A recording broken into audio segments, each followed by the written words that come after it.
अस्सलाम वालेकुम दोस्तों, ए सखी सरवर वास्ते बंदे तैयार ने। ए बस जा रही है सखी सरवर, सारे सखी सरवर वाले ने। भट्टी का ब्लॉक आ गया, सारे भाई एक कलंदरी ग्रुप जा रहे हैं। सखी सरवर है, बस पूरी जा रही है। ए आवाम देख लो, सारी आवाम साढ़े चैनल नु तुसा जरूर करनी है। तेरा क्या आखन का बयान है भी ठीक सही जाते बने? तेरा आखन का बयान ठीक है? छत चलना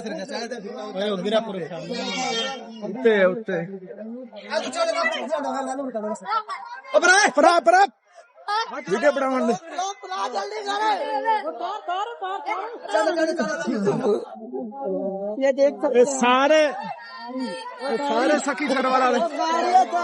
सारे सखी सरवर वाले जा रहे हैं।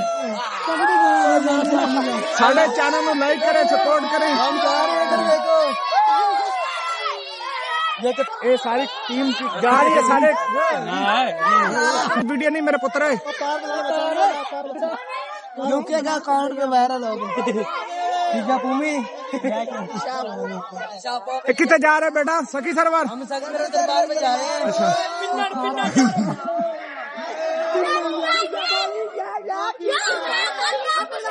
ये ब्लॉग बना रहे हैं आप?